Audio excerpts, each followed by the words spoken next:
welcome back to the Nic Cage Podcast, where we talk about Nic Cage, his performances, and we will most definitely go up on rants.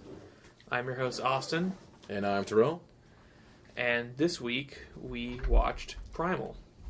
And for starters, I want to say, I think in the last few episodes, we've been real busy with the holidays, and we are kind of low energy.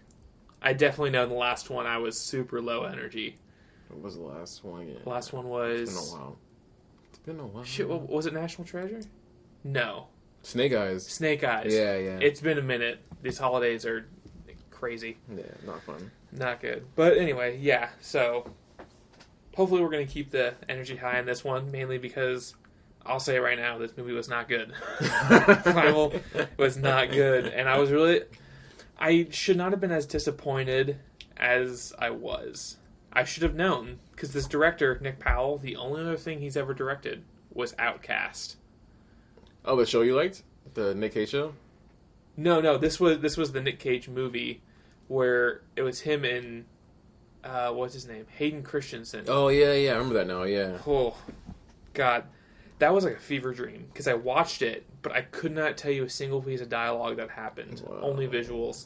Because it was just crazy. But yeah, this movie was... You thought it was that bad?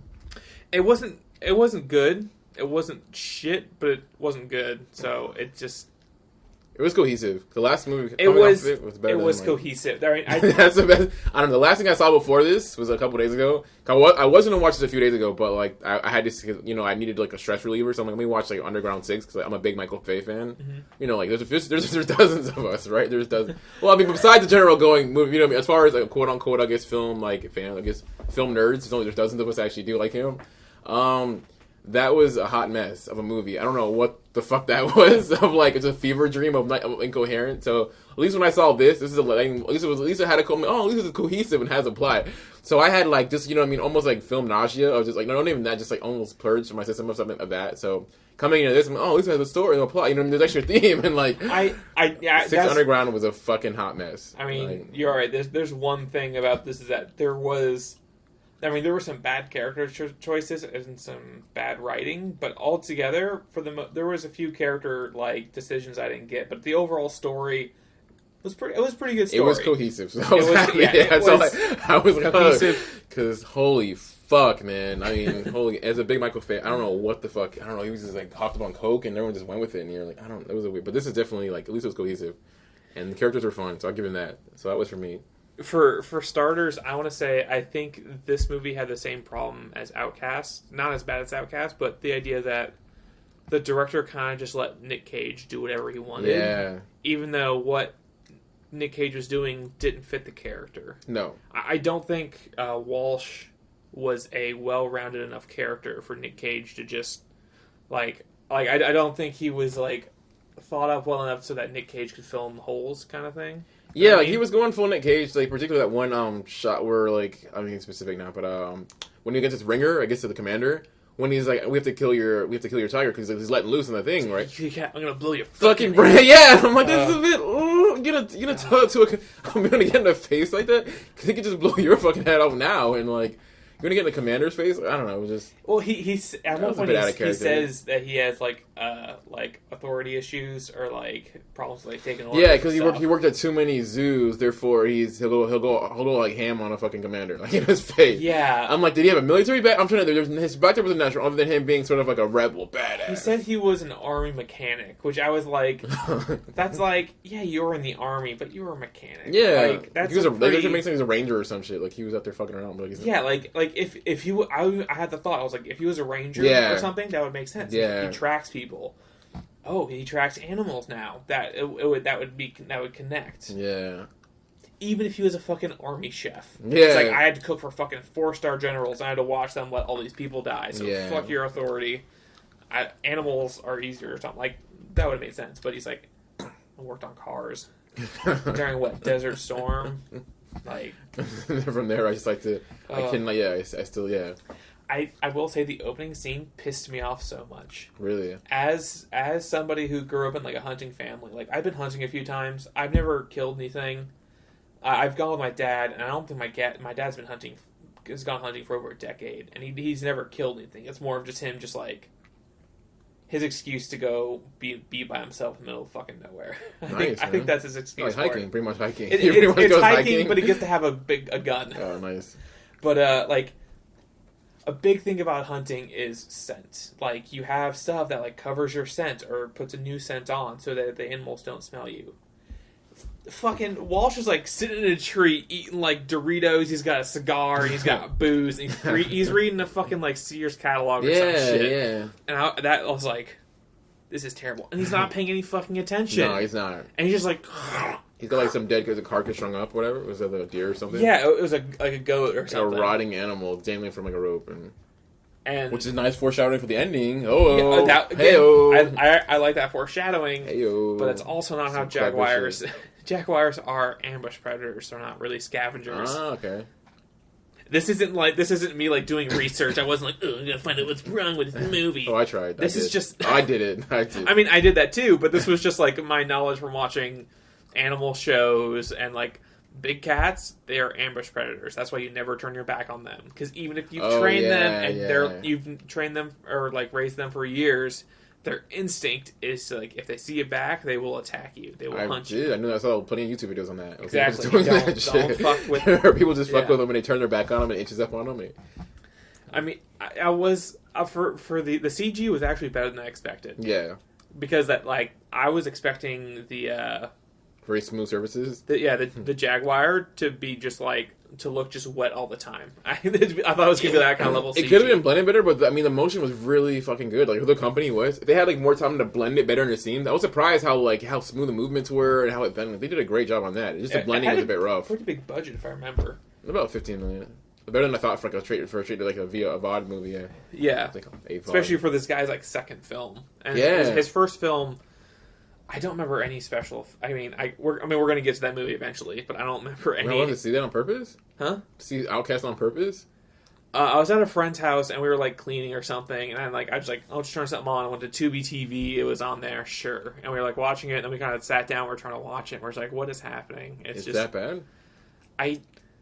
It's very rare that I see an entire movie and it leaves no impression. And what? He's plenty of good movies. I was like going through his catalog. I'm like, man, there's a fucking like 20. He has like, no, I mean not to knock. You know what I mean? His choices, but recently, but fuck, he's got like a 20. He's got a great run, dude. It was like, oh no. I was like, fuck, man, this is rough. I'm like, how many more Primal type movies?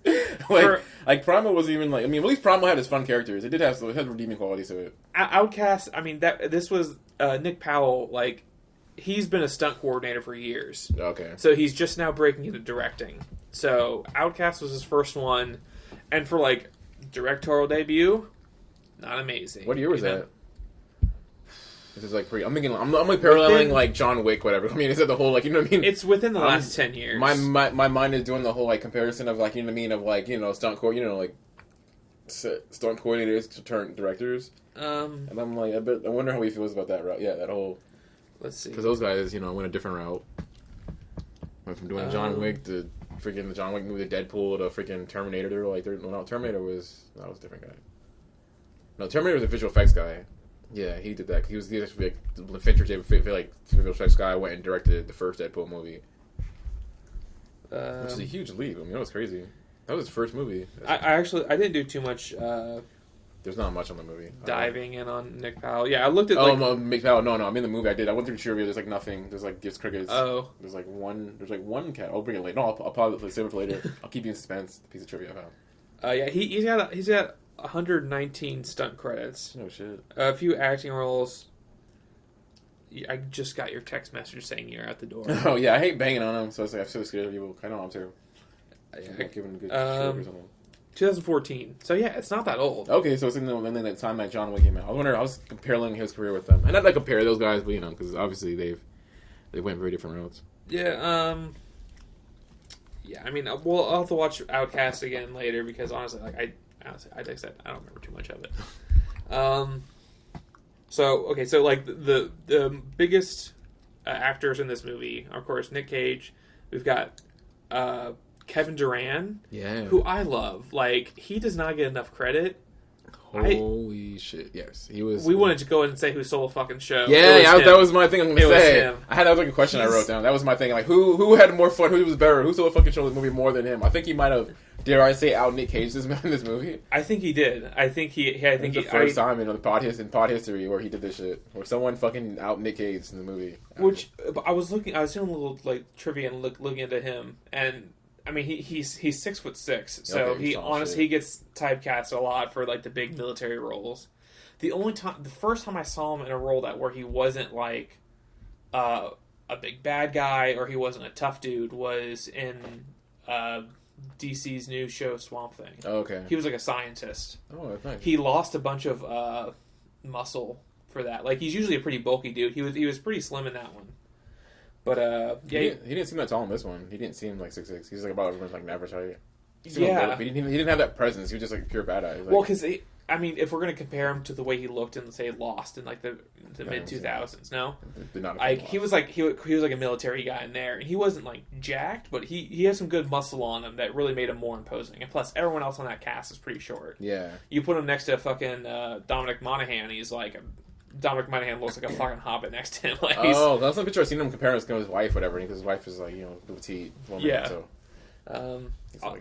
so Kevin Durand was like voted like Canada's best new comic back in like '94. Really? That was the weirdest thing because he's a funny dude. Like I from what I've seen from like his roles and stuff, he can portray comedy very well. I mean, this movie he shines. I mean, he's still the show. He does. Like from the get go when he gets in, and I'm like, oh man, this guy's awesome. He saved the movie for me. Like for me, it made it. Yeah, I honestly he didn't save it. I mean, watch it. No, I was signing on the I'm saying like, I'll publish it later. But I mean, all the characters were. But I'll pause that for later. There's a lot of stuff in there that are interesting. But he was great. The characters made the movie for me. Yeah, like especially him. Like he was.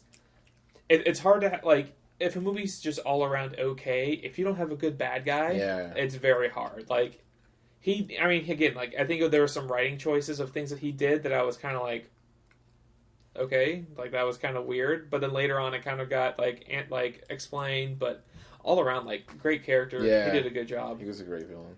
And then our other big actor or actress is Famke. I don't know. I never know how to spell her name. I don't either. Famke Janssen, who had some work done for this movie, yes, and honestly, there were some times where it seemed like she was having a hard time talking. Yeah, she was like trying to get angry in one scene, and she was just like, "What are you fucking doing?" Like she was like, her face is a bit stiff. Yeah, from the injections. She didn't need the injections. To be honest, she's all. I mean, a beautiful woman. And I understand like the compulsion to do it because like maybe it's not her. Maybe it could be her. Her PR team and her agency could be like, hey, younger, it'll make you look younger to get these roles, and you end up doing like. So, I don't know. I don't know what her career is. So. Yeah, I mean, I would hope that she doesn't like keep up with the Botox if it is Botox. A beautiful woman. I don't know. She has a special place in my heart too. I saw GoldenEye at a very young age, so yeah, that was for me. It was X-Men. Oh yeah, okay. Yeah, because she was a choking lady from the leg thing from GoldenEye. Oh yeah. Yeah, it's a very impressionable young teenager. Yeah, again, that was like my internet. All the leather suits in X-Men. Like, when I'm like 9 or 10 years old. Okay, this is something new. Yeah, this is new. Oh, one last thing about Kevin Durand. I guess in his early days he was like an amateur rapper. Really? When he was back in school, which I need to see those videos. Oh, I need to see him rapping. So he's having, from what you're mad and being a comic and being a rapper and playing this sort of like, he always plays sort of character actor, like great, like he's still the show.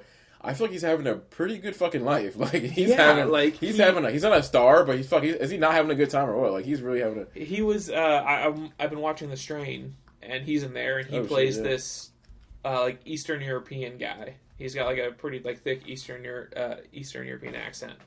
I mean, he's a good character, and he was pretty funny. And they're in the movie, like they're like fighting off these monsters, or sorry, in The Strain, they're like fighting off these monsters, and they need gasoline, and like. They're like fighting these monsters off, and he's like trying to like swipe a credit card to like get the gasoline, and he swipes it, and it's like it goes through, and he's like and he's like looking at like all the options, and he's like he sees like the most expensive premium, he's like oh, and he just clicks it, and it's just like they're just gonna use it to burn monsters, but still in that little bit he's like ooh yeah, let's do that one. But yeah, so I mean I don't really want to do the play-by-play like we kind of started with this podcast. Are fine, especially because he keeps it more lively. That's fine. Let's do it. I want to point out the lack of a score, because that's like it for a while I couldn't really figure out what was going on. Like the sound felt kind of weird, and I realized there really isn't a score. Like there is music, but it's very tame. If it's music, I noticed about half of the music did come in, and it kind of reminded me of Trent Reznor's on that score, Atticus score. They had it kind of reminds me of that what is it, like a Fincher kind of vibe? Not Fincher, but it was very subdued. To me, if you notice it too, it kicked in like half of the movie. Like, oh, this music's kind of nice. It's pretty like the song's pretty dope, and it was like, but it hits like halfway through the movie. Like it was like, oh shit, music. Because then even like in like other scenes, like it's very like low, and I'm like. I don't know. It definitely felt like it was an afterthought. Maybe they just didn't have the budget to get like a score, so they had to get like, I don't know, like some like royalty free stuff, or maybe it was like royalty free. Whoa! I mean, it's yes, we already came into hot take. Ding ding ding. That is this is hot take. It sounds like some royalty free shit. It sounded very generic. Whoa! All right. Shit. I mean, again, you could have. Damn, I love it too. This is gonna be like, dang, this is becoming a guy. Ooh, this is becoming. What's the kid say? This is a messy. This is becoming a messy podcast. Like, again, if anybody that we're like criticizing wants to doing like an interview, I'd be totally. If Nick Powell wants to fucking talk to us, at me, bitch. That's what you bring. Say, at me, bitch. You know where I'm at. I'm not like, hey, at me, bitch. You know my Instagram. I'm not like, hey, I'm not like, meet me by the flagpole after school and fight me. I'm like, at me, bitch. Hit me up. Slide in my DMs and in my Instagram. You know where I'm at. You know where to find me. Criticism is good. All right. Criticism was great for my art. It's great. It's your diction is lovely. Hope everybody can take criticism and they're not going to get upset about royalty free. No, but your diction, as the kids would say, it's messy. I love the kids. Unfortunately, I'm an honest person. They say it's messy. Honesty is a messy bitch. Honesty is the best policy until you're being honest about someone and they really don't like it. That's like, fine. What was that? Was it something like George Carlin? Like everyone. It was something along the same lines of like everyone likes it when you're honest until you're honest with them or something like that. Yeah, but that's the thing. I mean, what's like Jordan? He quote the very controversial GP. Jordan, I'm over myself, but like he pretty much said it best. Jordan Peterson is like, there's no. Anytime you open your mouth, you risk offending somebody. Like that's but it's such a simple but powerful thing. There's nothing you can't say that not offend, even when your intention is not to. So you just gotta roll the dice and just hope for the best. And it's not the intention of doing it, but you know what I mean. Learn better. Okay. Also, like people go out of their way to deliberately take something out of context. Yeah. Like there's a streamer that I follow on occasion, Pay Money Wubby. Like he has people like if he gets to a certain sub goal, he'll do a thing and they vote on it. And they voted for him to get a spray tan. He's this like bigger guy, like red glasses, hair. Right? Yeah, I like him. He went and he got a spray tan, but they gave him way too dark of a shade, so he looked like he was in blackface. And nice. Like, he does a video, and he's like, I swear to God, this is not intentional. I have to be like this for a while. So he I'm pretty sure he just kind of hit out, and now people are like using those photos saying he's like in blackface. I was like, yeah, guys, he had a video saying he was really upset about it, and it's like. I'm not offended. I'm just saying, if I was, I don't know, I'm gonna not white. If I was white, I'd be like, nah, I'm not gonna do videos. I'm gonna cool the videos for a while, just because it's gonna be too easy for someone to cop. You know what I mean? Like, take it out of context. Yeah, totally. Because next time you say something kind of quasi-racist, next time, you know what I mean? Like, oh man, black people need to get over racism, and also like, oh, it's kind of half joking, but I was like, boom, they put the plaster the photo of you in blackface, like really? Yeah. Well, that's the thing. Is that like. You say you apologize, but did you really apologize? You know what I mean? Like, yeah, like... The way the internet works, it's basically guilty until proven innocent. And when you're proven innocent, we don't fucking care. They're guilty. That's I don't want it out of context, yeah. I wouldn't want anything out of here. I guarantee you I've already said something so far on this podcast that, you see what... He said. Podcast is a little too easy because at least he's because he can put the audio and people are like, well, it's too costly the audio, but if images are hard, images are way too. Even costly the image. Let's look at the image. You can hear a soundbite and then it's easier for you to be like, we'll hear the whole clip and I'm okay, but the power of images it's too powerful to be like, you missed it out of context. He took a screenshot of a clip and but we saw the screenshot, but you know what you really meant. I mean, I definitely had to do that. Like I didn't use Twitter for ages, and I went back on it. I saw my profile picture and it was. Like, my friend came back from Mexico, and he got me a sombrero and a poncho. Oh, I still the poncho's right up there on that wall. Nice. And I was like, oh, this is really awesome. And the time, I had a chihuahua and a guitar. And there's a photo of me wearing a poncho and a sombrero, holding a guitar and a chihuahua. Man, I hope you deleted it.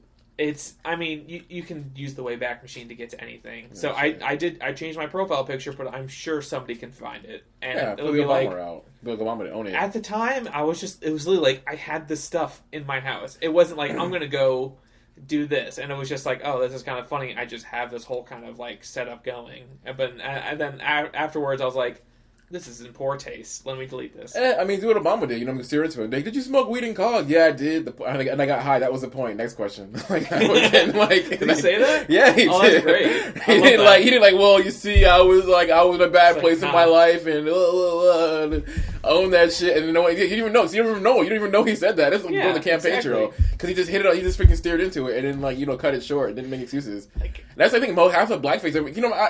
As most like we get it. You're not like this is overly fan, but it's well you see you understand. You gotta just steer into it. Look, I thought it was a funny costume back in '98. We had a good laugh. I didn't do it again, or I did do it again. I did it 3 more times.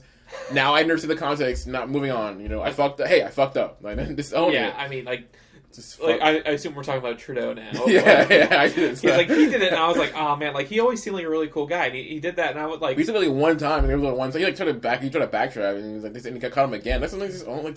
I mean, in hindsight, it's easier to say that, but I mean, when you're there, you gotta fucking deny that shit. You know what I mean? Like, I'm sure everyone's PR is like deny. It was only happened once. We'll find the other photo from it, and then it comes out, and you're like, fuck. Like, last thing is, like, if you did it like in passing and you didn't think anything of it, you could forget how many times you've done it. Yeah. Like, memory is a really shitty thing. Yeah, it is. Like, so he's like, oh, just that one time they find more photos, and he's probably like, oh fuck, I forgot about that. Like, I'm all for like people changing, like over like. People are totally like life without change is not life at all. Like you're supposed to change throughout your life. Progress, that's change. Well, change is inevitable. I don't know. Listen to way too much Tony Robbins. Like change is inevitable in life. Because life is like a river, no way change. But progress is not inevitable, and that's the only thing we have to change. There's always progress. People, become progressive human beings, and that's all we can do. I totally agree with that. So like I'm like if someone fucked up, I'm like sure, like I'm upset that they fucked up, but I also want to give them the chance to change. Unless they like fucking killed like 20 people, it's like, well, you had 19 other opportunities to not do what you did. Know, maybe compulsion. No, I mean maybe, but I mean sexual thing, whatever. The psychology of like I can't. Let me stop. I'm getting to the darkness. I can't finish. Way off topic. Once I kill somebody. Anywho, there are some things that I wanted to point out that did happen in this movie. I like so. Kevin Durand's character, Loeffler. I can't read my own handwriting. He gets out and he lets out all the animals. Yeah. And so Nic Cage is like rounding them up, and he's like getting the tapir like back into his cage. Yeah, that was hilarious. That could be a gift. That could be a gift. That needs to be a fucking gift. Dude. That's like someone on Reddit's like.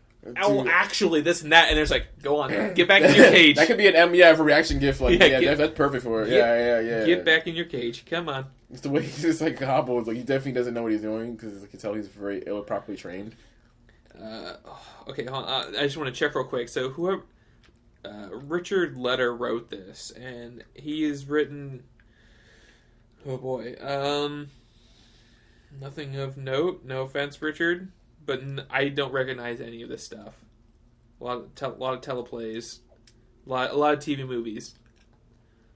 So this seems to be like one of his first feature films. Yeah, because before this it was Rag and Bone. It was a short film in 2010. Before that it was TV movie Bad Son. Oh, so it's like a hired gun. It's not his script. I remember he did the rewrites. I think so. He's pretty much a hired gun. Oh, is he? Yeah. Because the original script was another guy who wrote it, who probably had it in limbo for 22 years. Oh, right. I think I did write that down somewhere. It was one of the main pieces of IMDb trivia. The only piece of trivia I found about it. Yeah, they did not have a lot of trivia about this. It's been in development for 22 years. Yeah, in limbo. It had a different name. It was some crazy Hispanic and some other Spanish name, and then they changed it to Primal. Not crazy, but just like a name. It's hard to sell a movie with a Spanish name. Yeah. I mean, look at La Llorona.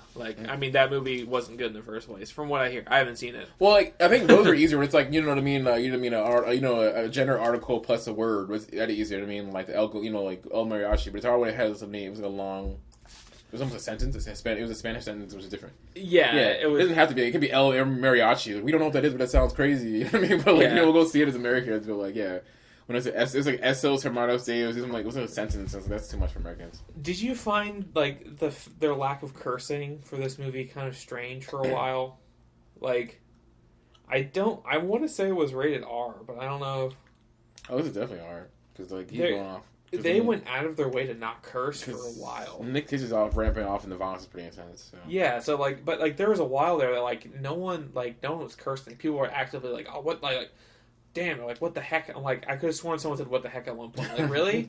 Because I was like, there's just no cursing, and then all of a sudden, I think it was Nic Cage's character. He called them federal retards. I'm like, yeah, it's in a lot of shit like that.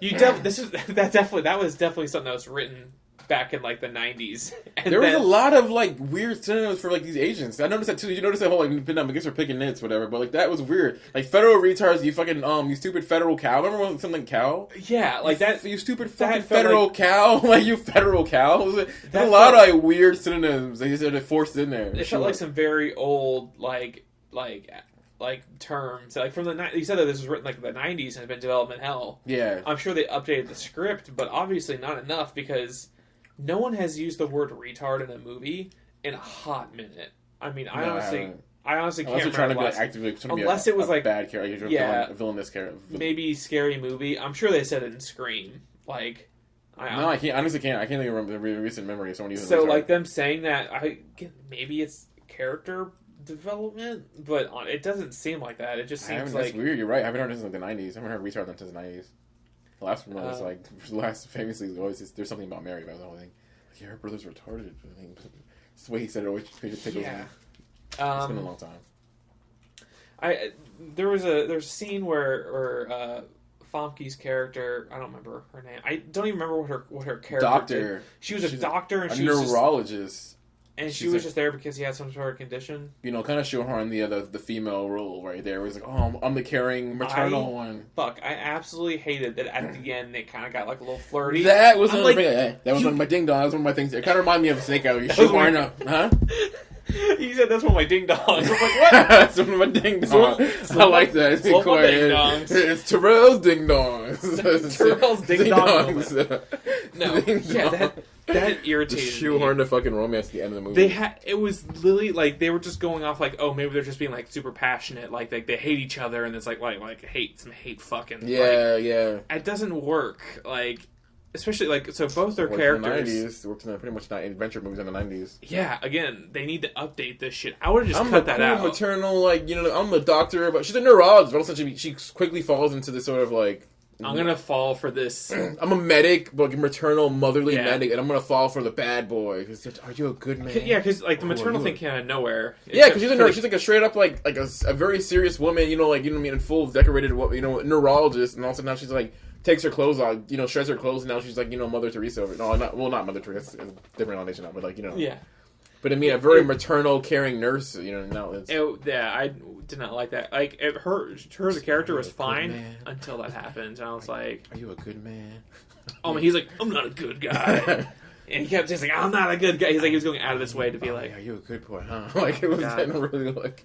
that whole thing. I gotta make shit. You need to be a good man and save the boy, his father. I want to talk about what I guess was it the attorney or whatever. Like, what the fuck?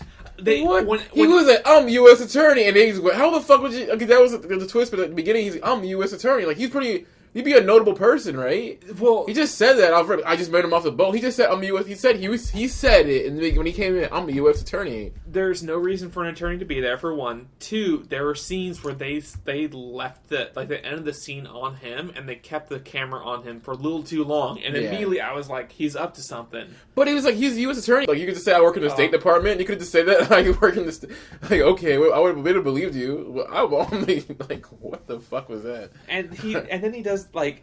So, Loeffler is, like, dragging somebody away, and then there's a soldier, like, about to shoot him, and then that dude, like, stabs him in the neck. Yeah! And I was like, what the fuck? I thought for sure, like, he's like, I believe in your message, so I'm gonna help you get off this boat. That's what I thought it was gonna be. But then he says, I need you alive. I'm like, so you just killed a soldier so that he could testify? Did you not think that wasn't going to come up later? Or just, like, stand down and tell him, you know, I mean, it makes it better for movie magic. You're going to kill him, but, I mean, he could have just been like, yo, dude, like... I guess, but, like, that irritated me so much, because then he just literally lets him go. He doesn't try to detain him. He doesn't shoot him in the leg or the shoulder, or try to, you know, wound him in some way that, like, wouldn't kill him. He literally just lets him fucking walk away. I'm like... Why? Yeah, like, it's gonna be the fall guy, whatever. I guess it's like calling. I'm assuming if there's no basis in the movie, but he's gonna call him the cavalry to come and like get him because they're on a ship, so it kind of makes it easier to get the cavalry. And that's my very loose belief because they are on a boat, so it's like I don't know. The cavalry can come and like get the soldiers themselves completely incompetent. Yeah, like I mean they're. I like Ringer a lot. Ringer was actually I liked him a lot. He was the main guy. Yeah, right? Yeah. He wasn't bad. Like he was actually. Great, if I remember this way. He was like he gave some pretty.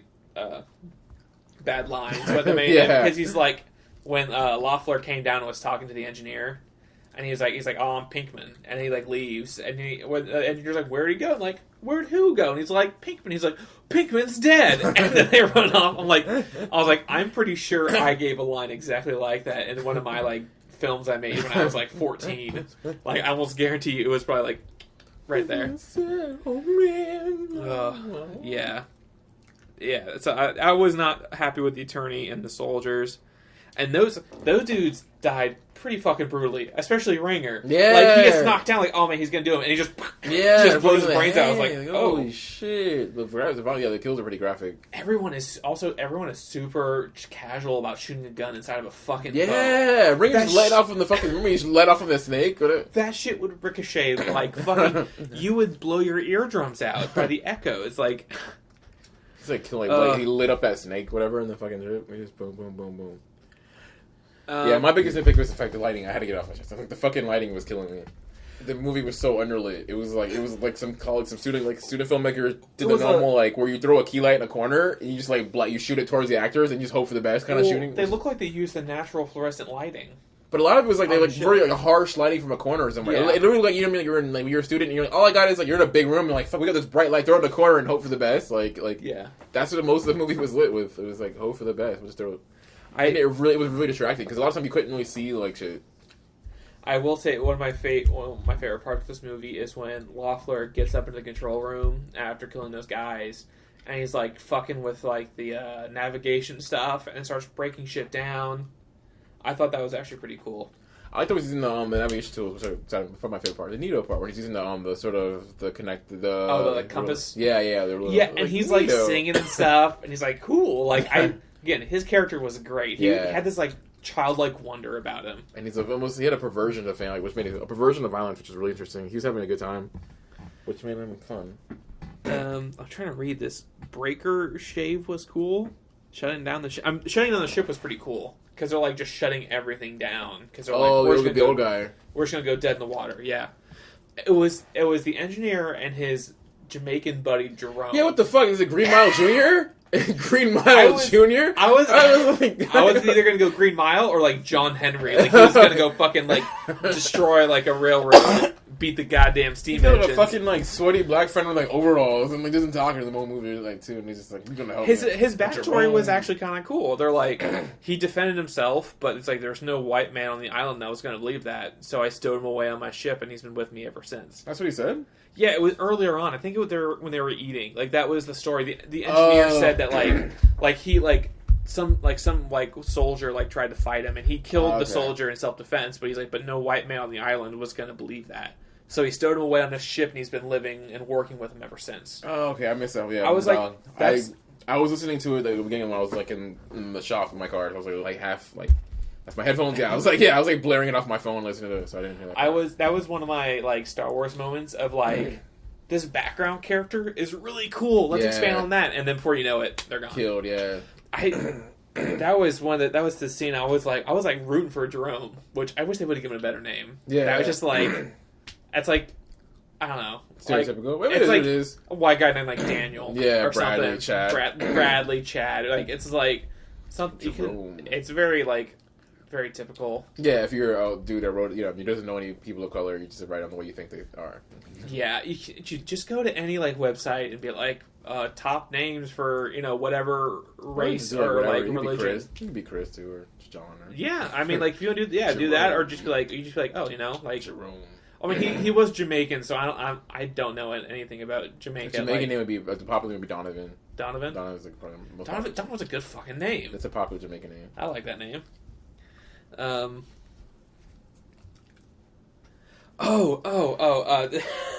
This line, it fucking got me.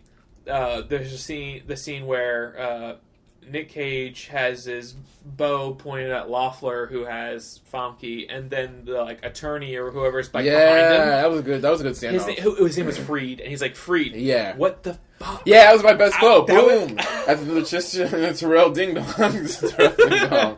It's almost like I feel like it's a weird game show where you're pretty much guessing on the shit that I was gonna say.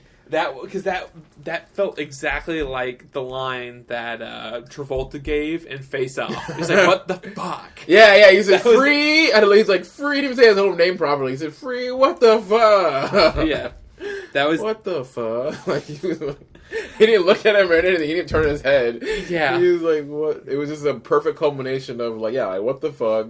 I can't look. I don't have time to process what the fuck this is going on right now.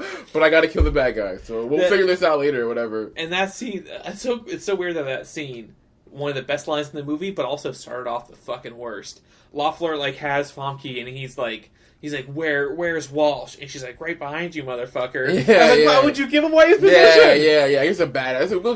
That's a cool 90s badass thing right behind. In a slow motion, arrow hits through his fucking, blows through his fucking, shoulder. He could have put an arrow in any fucking part of his spinal column. That would, but back then I wanted that 90s moment where the Spider-Man, the first Spider-Man movie, the Tobey Maguire one, he's a slow motion, and he jumps and right behind you, motherfucker, you this 90s slow motion arrow go through, you watch it go through the air, and he's like, nah! You hear the crunch as it hits his spinal column, and I guarantee you that's and he drops to his knees, and that's probably what they wrote, yeah. I guarantee you that's what it called for, but they just could not get a slow-mo camera for it. Like slow-mo camera, we don't have money for lights. We can only get one light per shot, per setup. Dude. We probably not because I'm not to knock them. I don't know. I mean, the skill level is probably because it's I'm assuming my twinkle and my producer thoughts is like someone's like, hey, I got a good deal on this boat. You know what I mean? Want to shoot a movie on it? And they're like, fuck yeah, but you can only use it for 10 days. And they're like, all right, fuck it. We'll get a skeleton crew. We'll get a couple lights. We'll bring 3 lights, and we'll go ahead and light this shit quick, and we'll get out here with the crew. Let's get it going, whatever. I got this boat for a steal, whatever. The arrow thing was cool, where Loeffler took the arrow in the shoulder and he pushes it through and has Famke pull it out. I was like, she just pulled it out for him too. I thought she was going to do some trickery. Yeah, I thought for sure she was going to do something else, but no. She just did what she told, being a very is it more, I don't know, borderline misogynistic, where she just sort of becomes very compliant and everything, and sort of shut up, woman, and do what you're told. No real resistance to it or anything. Just, I guess I got to pull his arrow for him. And did you think anything was going to come of the parrot, the one that was with some Australian dude? There was the red parrot that was following him around because he fed him. No, I didn't cross my mind. I thought something was going to come up with that. I thought he was going to attack Loeffler at the last second and give him a chance to shoot him or something.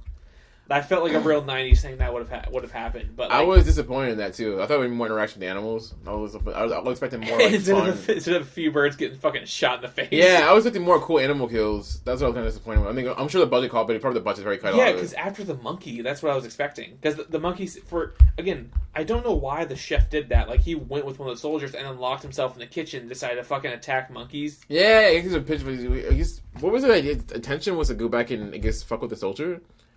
I don't. Because he's giving fuck America. Whatever. Why would you do that? Lock first of all, that, fuck monkeys. Any primate. I'm not fucking with them. Those things are fucking terrifying. Yeah.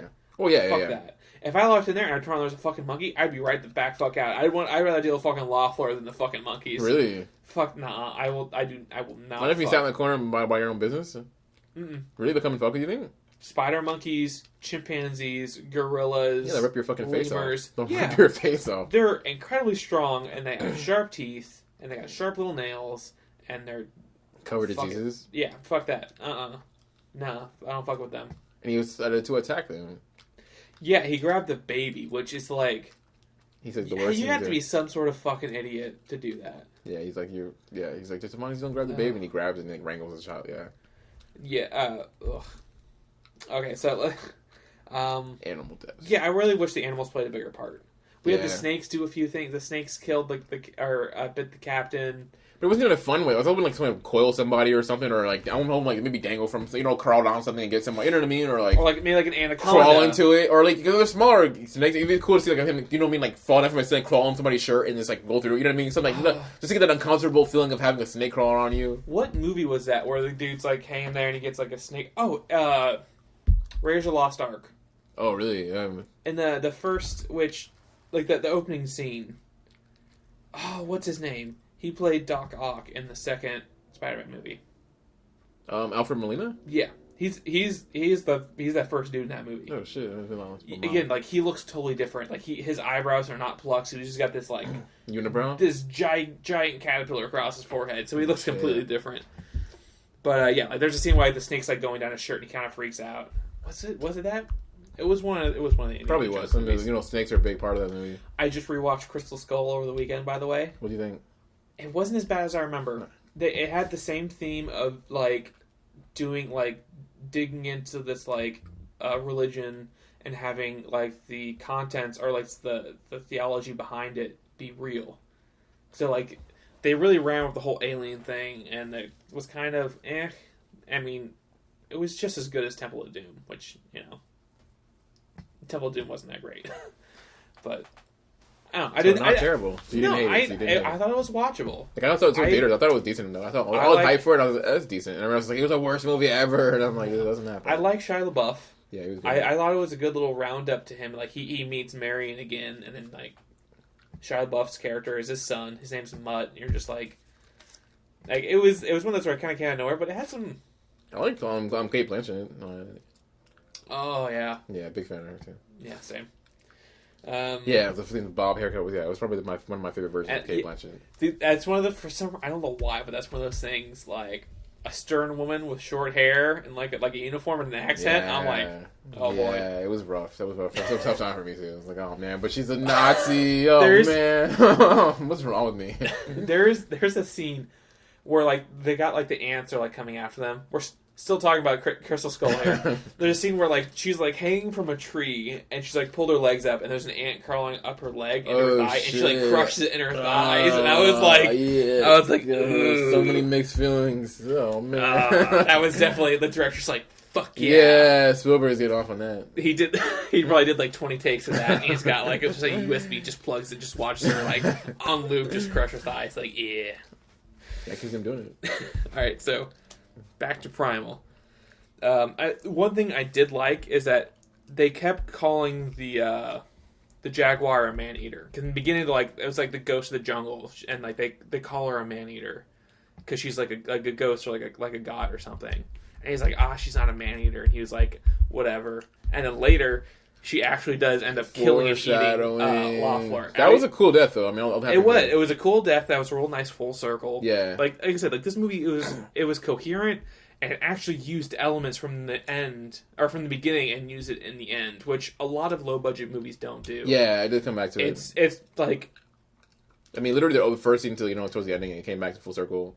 It like typical low budget movies, it just feels like you're just watching someone just punch plate out. You're just like, yeah, we're doing this, and it's they download a script template and they go for it and they hopefully cash in, because you'll see the movie because you put a recognizable faces in it. Yeah, and you'll like go ahead and you go to Redbox and you drop a couple bucks and see it. It's just like watching a chef like they're like making dough and they make some bread. It's not great bread, but it was good bread. Well, yeah, because this one at least had that element because it was like it's a typical you're stuck in the prisoner thing, the trope of how, the sort of subgenre of, oh man, we're stuck in like an island with like the fucking a bad guy and he's picking us all off one by one.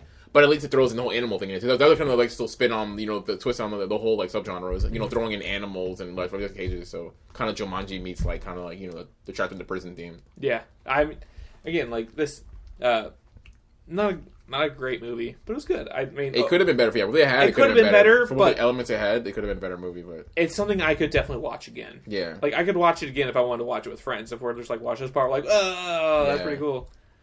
And yeah, then we get the end scene with them be like, you might be a good guy. I might be a good guy, and they're like getting kind of flirty and weird, and it made me it made me uncomfortable in the way of like when you're like you see like your parents or like your like aunt and uncle get kind of flirty and you're like, I don't like this. Yeah, I don't like this at all. It felt like that. Like it felt like I was watching family members like kind of like flirt a little bit or like just like I don't need to see you guys flirt. Like this isn't necessary. Like that their whole little fling at the end. I would have preferred if they just kept it professional. Yeah, like mutual respect. Not gonna minute. Yeah, she it's like, well, like I'm sure I could talk to my father, or I've got some some swing at like this zoo in like the Baltimore Brooklyn Zoo or whatever, and get you a job there. Maybe you'll come see me sometime. Maybe I'll have you. We'll have a coffee or something. Even that. Yeah. So even keep it kind of like friendly, but mildly flirty. But that's kind of decent. Yeah, but they really push the flirtiness too much, and also her work that she got done really just ruined it. Yeah, it's like her face. She's gorgeous. I thought she was aging very gracefully, like. I mean, we have taste. We like. I think you and I we tend to like our women. Older women to be look like like gracefully. But I think that's just. I'm gonna assume outside looking in, it's probably her agencies. And her PR people are like, you got to look young. You know what I mean? They don't give it her older women and still like pumping her face with like Botox. Yeah, that's she's still minus what she looked great. She fucking looked like an older woman, like a beautiful older woman. Yeah, she's like a. Unfortunately, not a hot take, but a beautiful older woman with like unfortunately very puffy face. Yeah, I mean she's younger than like Sigourney Weaver or like Jamie Lee Curtis, but she was like right there. Like she was like she doesn't look younger in the movie. She just looks like what is it? Who said it's best? What's the I don't know, comedian. I forgot his name at the time, but like saying when you get older, when you get all that work on your face, it doesn't make you look younger. You just look like an older woman with smooth skin. Like you look like a smooth skin. Exactly. Usually it's like when guys like sick in their 70s are dyeing their hair jet black. I'm like, dude, like. You know what I mean? Like you're just like an old dude with usually like dark hair. Like, dude, you get a little touch of gray, it's fine. I know you don't like maybe full white, but you can throw a little, throw something, maybe get a pepper or something. Yeah, I'm like I'm getting some like white hair. It's like, I mean that's one reason why I have my part here and have my coif going like this, because where the white hairs grow in. Yeah, I think it makes me look distinguished. I like it. I don't know. Maybe because it's different. Maybe they're different. Maybe we haven't got there yet. Because the whole it's more like when you get older. When you I think it's more like the losing your hair thing is more of a fear than like your hair changing colors. So that's not big. Yeah, hair changing colors is fine to me. I don't want to like get my hairline to recede, but I'm black. We could always go bald. But it's different for us. Yeah, going bald wouldn't be great for me. I mean, like I'm getting a widow's peak. I'm doing fine in the back here. And whenever I go to my barber, I'm like, how's it look back there? He's like, oh, looks good. I'm like, okay, good. Get that bald spot in the back. That's the worst. Like... Most of my friends that were in like long-term relationships that didn't end well, like they're all balding and like. Yeah, I mean, the widow's peak isn't bad. It's when you get the freaking, to me like the hardest is like you get the bald spot where you get the crown bald, little friar crown part, little friar tuck, and it's just like there. So it's like you want to like hopefully kind of keep it going, but you can't. And like that's the worst. Like you can't. You have everything else is full and beautiful, but you have a huge bald spot. Once that starts going back there, you got it. You have to.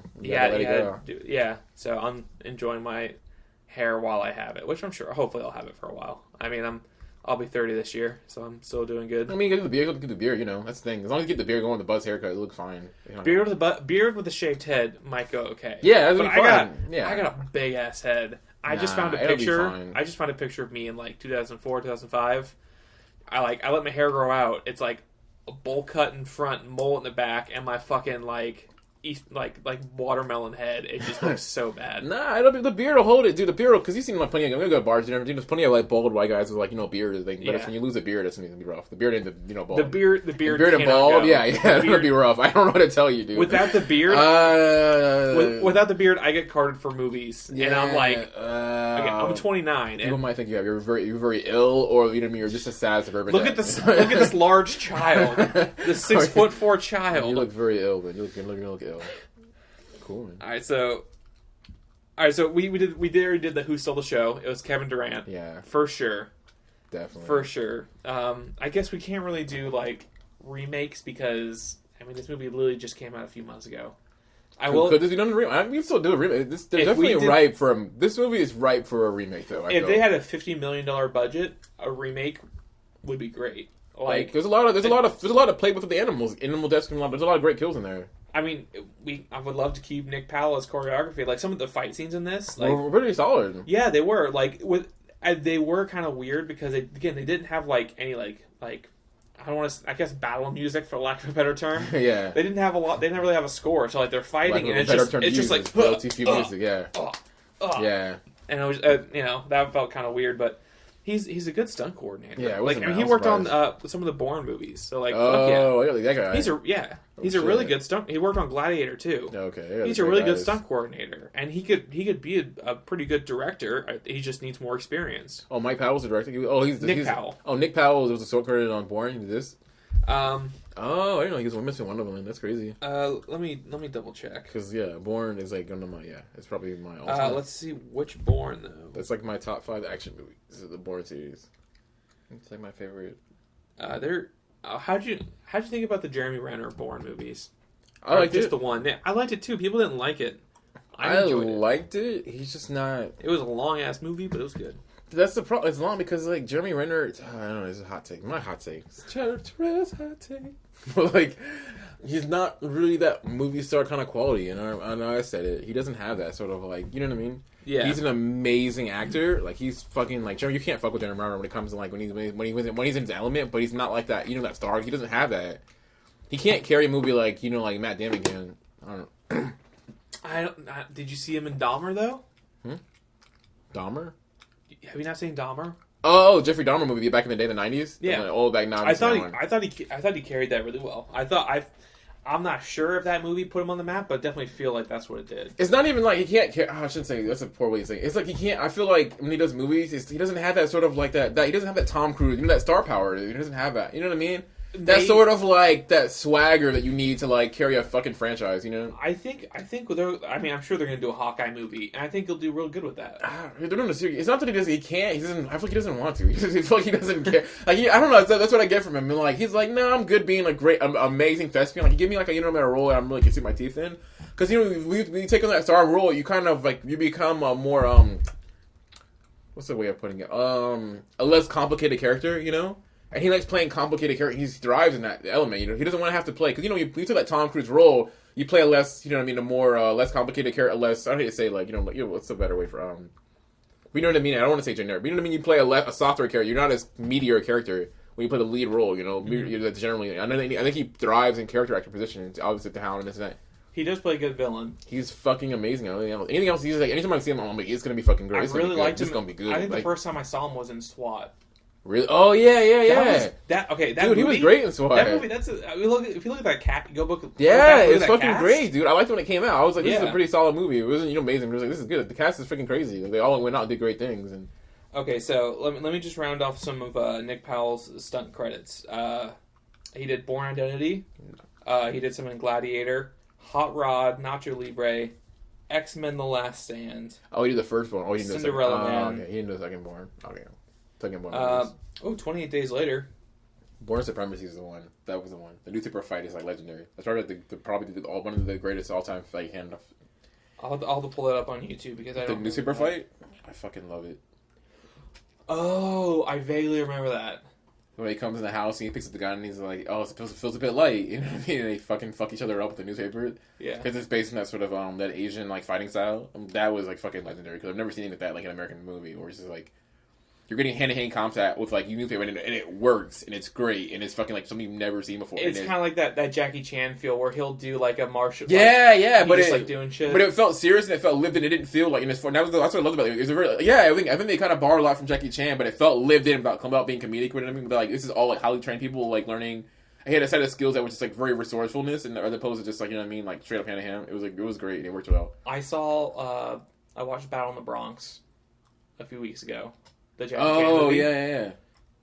What that movie does not hold up well. I mean, Rumble in the Bronx, right? Yeah, Rumble too. Yeah. That's what I'm thinking. Yeah, like, that's one thing. 5 different movies, especially when it comes to the 80s. Yeah, 80s. Anybody of color, like Asians already have kind of a thing when it comes. Like black people are kind of. I guess I don't want to say a novelty, but something along the lines of a novelty. In a Jackie Chan movie. And just generally in their films and stuff, like the Chinese and the Japanese do that too. But they're like, it's filmed in Vancouver. This movie. Oh, nice. So like, they actually have a really diverse cast. They got plenty of white people. They've got black people. They even have some Native Americans. So they've actually got a pretty wide cast. But it's how they treat them, especially like Jackie Chan's uncle. He's like this older dude, like in his 50s or 60s, is marrying this like younger black lady, and she's like very like. I don't even know how to say this. Stereotypical black person. She's extremely stereotypical. And, like, it's one of those, like, at the time, I would have been totally fine with this. Yeah, and anything goes in the 80s. Anything goes. Anything goes. As long as you don't use racial slurs, it's like... Movie's a wild ride, I'll say that much. You know the 80s is like, anything goes. As long as you don't use racial slurs, it's anything goes. Oh, yeah. You can be as stereotypical as you want. Just don't, true. say anything racist. Just don't be overtly racist. Not blatantly racist. You Like can Ducky. Like, not Ducky, that one character from 16 Candles. Every time they come on scene. Like, Asian people in the 80s, every time they came on scene, wong, the gong hit. Oh, my God. Yeah, gong hit for Asian characters. Short Round. That's another one where he's like, oh, man, that's not good. For Indiana Jones, yeah. I've seen most of Rated. I'm very... Well, I've seen it when I was like 5, but I haven't watched it since. Temple of Doom, he had like a little like Asian sidekick boy for no reason. I don't know where the kid's family were. Maybe he was an orphan, but he just called him Short Rounds. And it's like, man, that's really not good. Best Nic Cage scene. I'm not sure, because he never really felt like he was very intimidating or had a presence in most of the scenes. Do you know what I mean? Like, no, he didn't. He never felt imposing. Maybe because, like, he's an older dude, and he, like, if they had him, like, put on some muscle, like, if his shoulders were a little bit bigger, maybe, but he kind of just felt like, a dad. He tried to. I felt like he was still doing Nic Cageism, but, I think I don't know, he just wasn't... He tried to. It didn't hit that same weight. My favorite one again was when you mentioned before when he's like kind of cattling that one animal. And yeah, that was the best. I think that tapir might have been CG. I'm not sure. I was watching it. I was trying to see the scenes of it. I couldn't tell. I kept rewinding and I couldn't really tell. Which maybe I will say the CG in this movie a lot better than I expected. Yeah. Like, I was expecting the monkeys to look like the monkeys from like Jumanji. Like something like 20 plus years ago, and you're like, ooh. They all look super, they all look super rich with the baby. When that's kind of see the scenes when he because the lighting's a bit off. But mostly it's the lighting. This is from like not having interaction because he's like, I got you. And he's like holding like this, like it's a whole ass animal. Yeah, but he didn't have any great. Like, he didn't do a bad job, but I don't think this is one of his stronger characters. Definitely not. I think Kevin Durand stole the show from him. He out crazied him. He did. He was having fun, which is like incremental to like being a good villain. Like he's having. He looks like Kevin Durant is literally having like a good time playing this role. He's having some time. He's like, fuck yes. He saw that role. He's like, there were very few scenes where Durand's character didn't have a smile. Yeah. Like even when he got caught, he was like excited that he got caught. He was like flirting, and he had more chemistry with the freaking like whatever the doctor than like Nic Cage did. Yeah, for sure. Like he had more chemistry there. Yeah, I feel like this was definitely. They definitely should have Durand on the cover of this. Like, maybe in the background, Nic Cage in the front, and Durand, like, next to him. But he definitely needs to be in there, because he's definitely the star of the show. He's definitely running. I want to see him. They can't. I want to see him a good, like, leading man right now. I think they could remake this movie with a different director. And, again, Nick Powell. Definitely, like, I could definitely see him doing some really good action movies. Like, he could definitely direct a very good, like, Expendables or, like, Red-esque movie. Like, an action movie with all these, like, action heroes. Yeah. He could do a great job with that. I think he'd be confident in that. But, I just don't think he's strong enough right now. But I think, like, I definitely think if you gave this to, like, a really good action director or something, like, even say Michael Bay. Like, he's kind of been on the shitter last... say less. I feel with Michael Bay. I'm a big fan of him. Michael Bay with a batshit crazy story is like that's what he's built. That's what he's made for. That's what he's put on this earth for. Like Bad Boys 3's coming out next week. I'm very excited. He's not directing, unfortunately. Oh, he's not? No, he's not. They passed on him. We got two other new directors. So I'm very hyped for that movie. I'm definitely gonna see that opening weekend. But he's not doing it. The Grudge came out today. Yeah, I'm not seeing that. But, no, it's gonna be terrible. It's gonna be absolute shit. I hated it. But I don't know. This was. It definitely could be remade. I think it'd be remade as a Netflix series, like a 4-episode miniseries. That'd be dope. That's what I want miniseries to be a thing now, because they can be done for a lower budget, but you can also have more content. The problem with miniseries a lot of times is they make miniseries. Everybody would ask them, but you know what always happens, right? People in the miniseries, and the too many fans or whatever else, right? They're like, we need more, more, feed me Seymour. And they're like, fine. And you get season 2 of what was supposed to be a miniseries, and they're like, season 2 sucked. We want season 3. And they're like, fine. Then all of a sudden, things that become miniseries become like fucking. Like kind of like shitty series, and like House of Cards. I mean, not to knock those guys, but House of Cards was like a great 26 episode miniseries, and they expanded it. Season 3 was rough. Season 4 was actually pretty good. I mean, look at Stranger Things. Like a few that like I love Stranger Things, but there's definitely like season 1 super strong. The one since then not as strong, and you can tell that like they planned for it, but they didn't plan for it so quickly, so they kind of had to just push it out. That's exactly what I feel. You said it on me. I felt like season 1 was stellar, and the next, ever since then, I was like, this is like, what am I doing? Like, what are we doing here? Like, The Mandalorian just ended, and The Witcher got released. Both those, like, great reviews, just gleaming reviews, and, like, they're demanding season 2, and I think they're both getting a season 2 by the end of this year. Well, I think Mandalorian, because, I still haven't seen it yet, but I mean, from what I've heard, it's pretty much like an episode of the week kind of thing, so that definitely makes sense for it. It's like a case of the week kind of thing. It kind of is, but it's done, it's actually really refreshing to have that again, and, I like shows with a very, like, solid, continuous story. Serialized. But I like they have an episode of The Mandalorian where it's like Seven Samurai.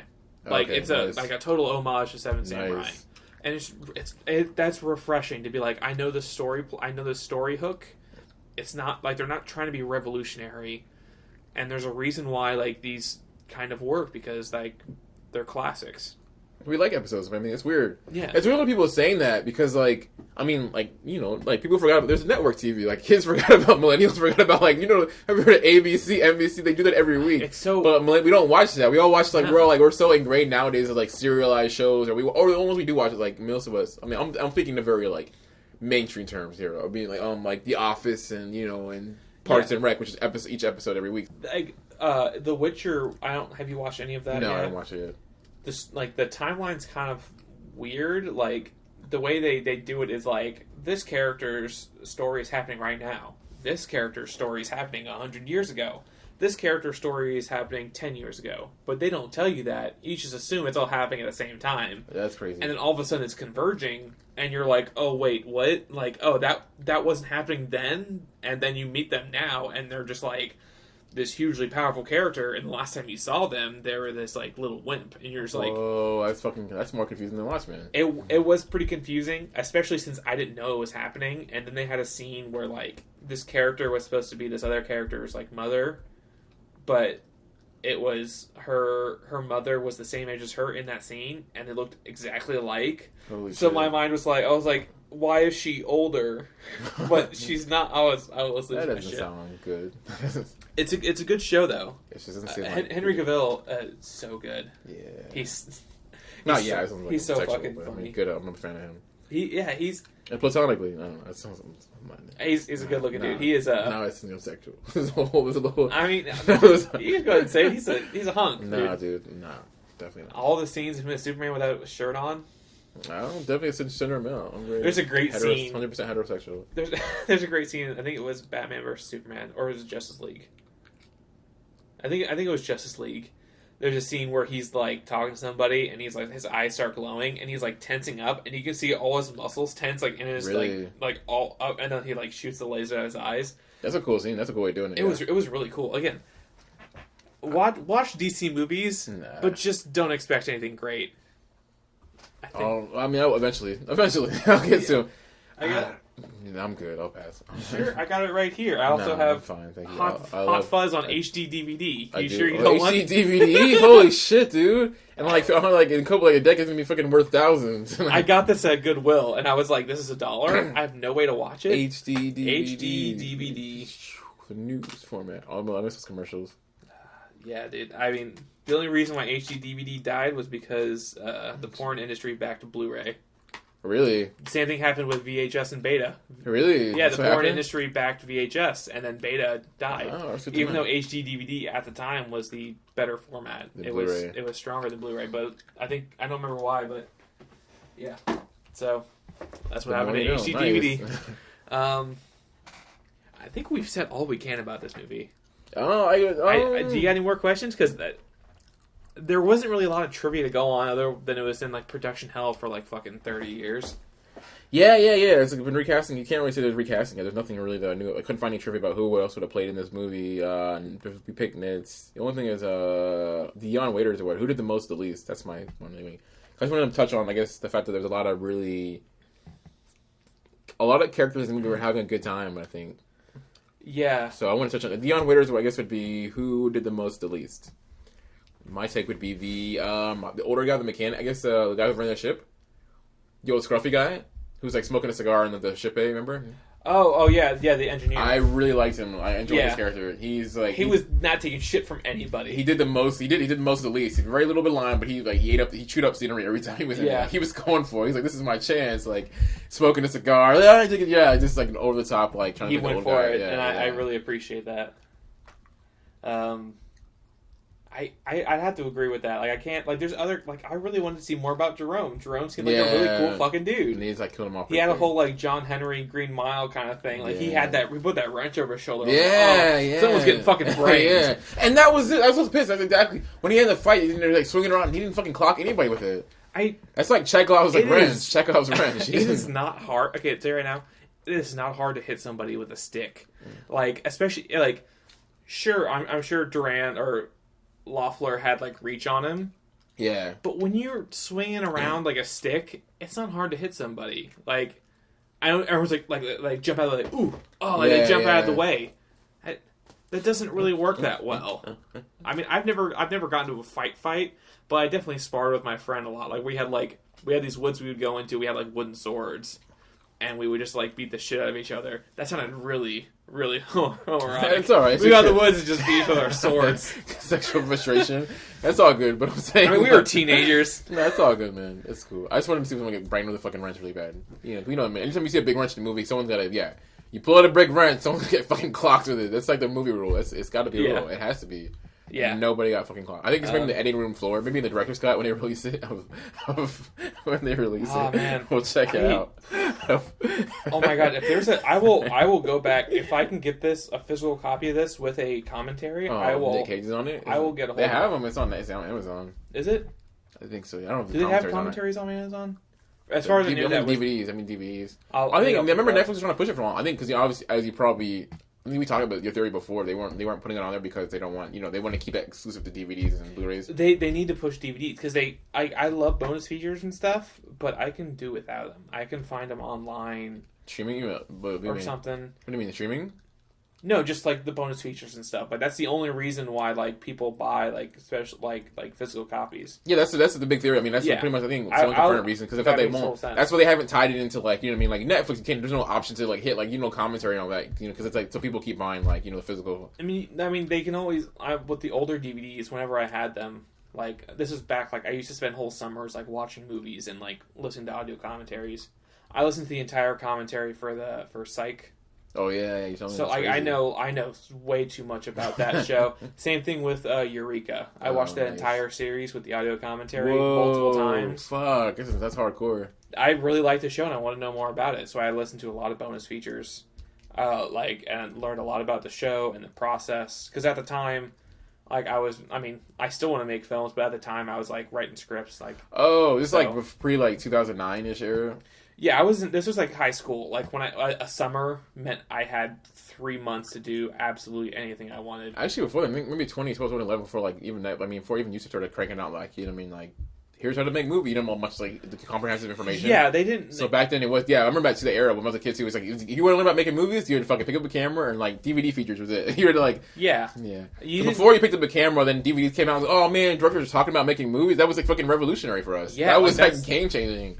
That was you. I went like especially like Lord of the Rings, like the special edition, like they had like the director's cuts. They were like 4+ hour movies. Yeah. There were like 20+ hours of special features. There was so much content. Movie. That was like goldmine for us. I watched all of that, and they had like the Easter eggs. Like if you were like at this timestamp in the credits, if you like press the left arrow, like it would go and play like an Easter egg video or something. Like they don't do that shit anymore, and I missed that on DVDs.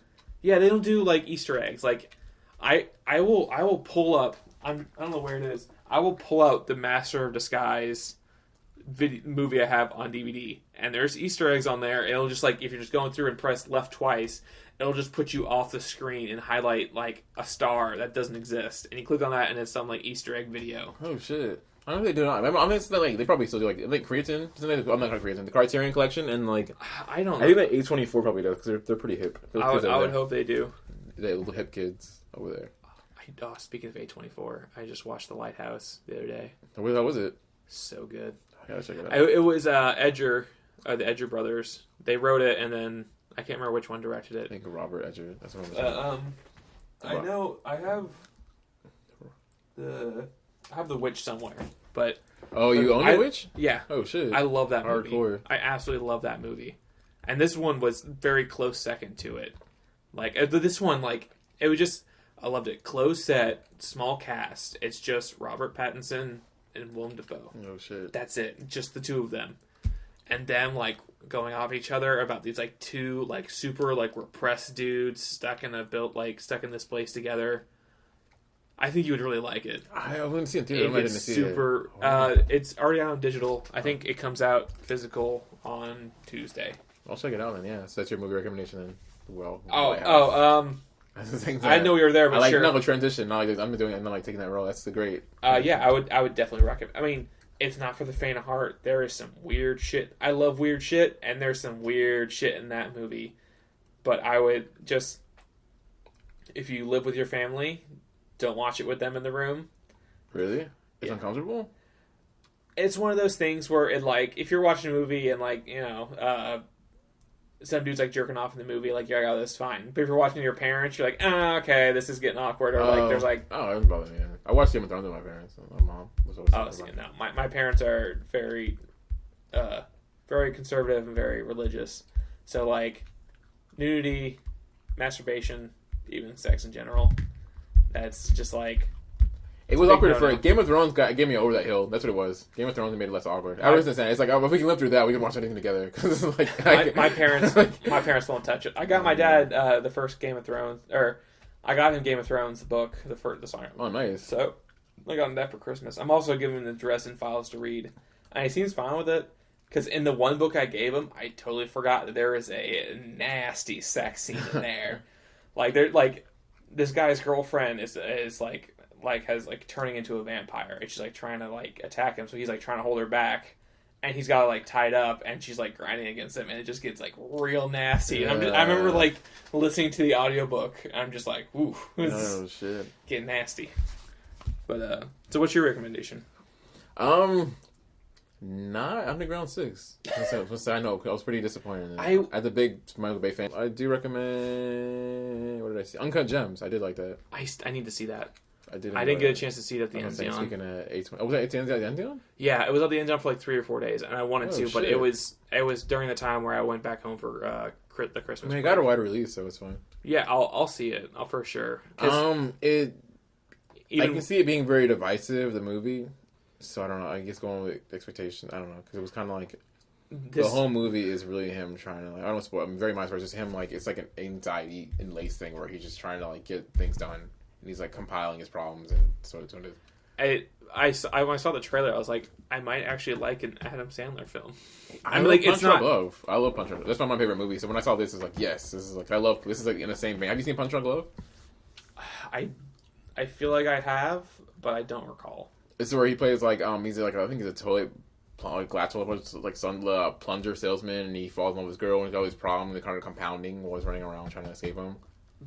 It was his first like drama. I think the first time he did an indie drama. It was almost a game. It was kind of they talked about it on the podcast. Actually interviewed like PTA Pennis Anderson on it, but like how like it was a game changer at the time because it was like seeing such a big like comedic star in like an indie film and kind of the way it played out was kind of like it was wild to see that. Yeah, maybe I didn't see it. I don't know. But this was definitely, it was wild. Hopefully it'll be up for a nomination. It was crazy. I don't want to say too much about it, but I enjoyed it. A lot of, very edge of your seat. If you have anxiety, you're going to be probably sweating because...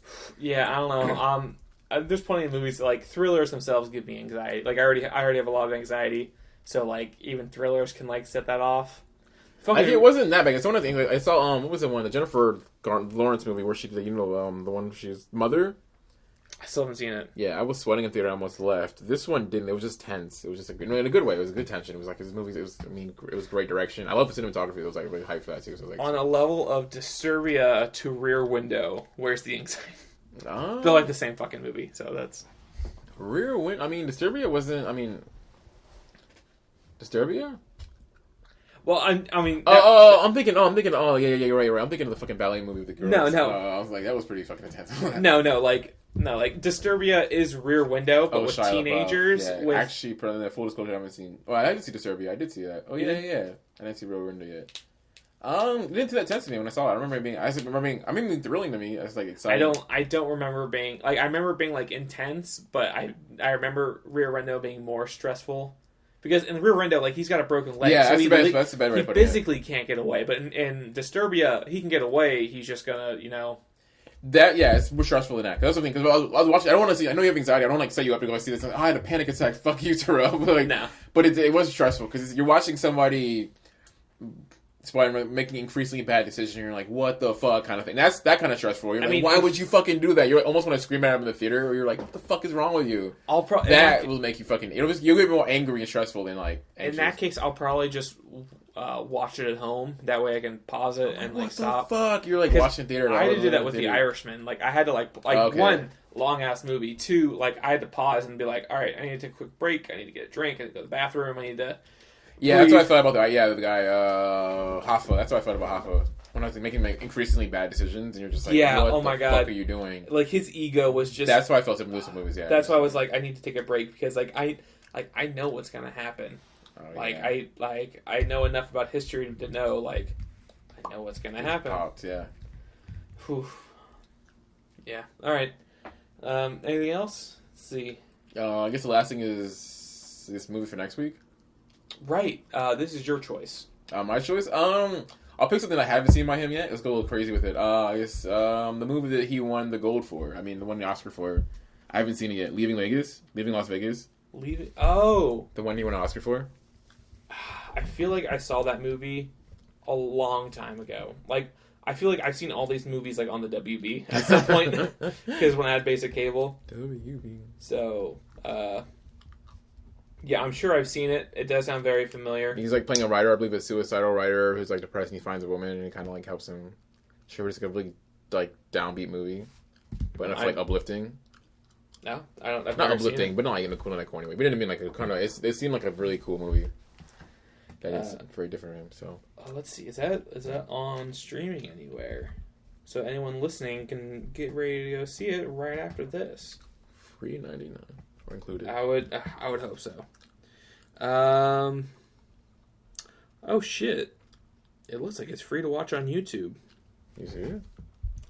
Really? It's very strange to have free movies on YouTube that are actually worth shit. Yeah. It's almost like the back catalog of stuff.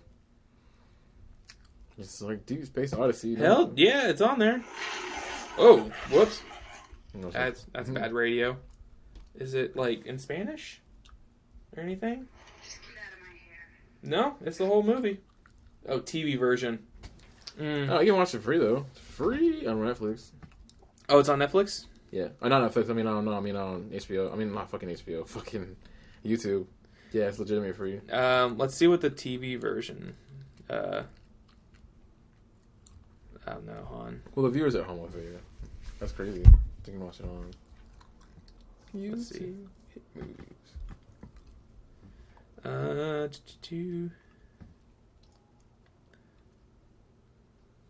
Yeah, I don't.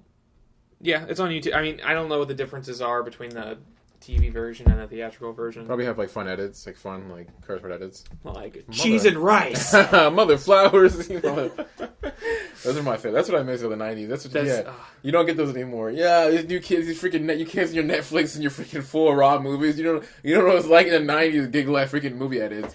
I'm tired of these monkey fight snakes on this Monday through Friday plane. That was like, oh my god. You kids don't get their edits. Mother flowers. That's my mother, father. Those are like my favorite edits. Yeah. That was like watching USA. That's what I remember watching USA back in the day because they'd have the decent like all the good like decent R-rated movies on there. You know what I mean? Like but like edited down to like 90s thriller, already 90s thrillers on like HBO, like USA were regularly playing. And anytime there were like titties or anything on the screen, they would just like crop it. Yeah. So it goes from like 4:3 to like 1:1, and just like zoom in on someone's face, and you're like, ooh. Or fucking pan and scan, whatever. It's like, when it shows oddly start panning in a shot, whatever. It's weird. Kids these days.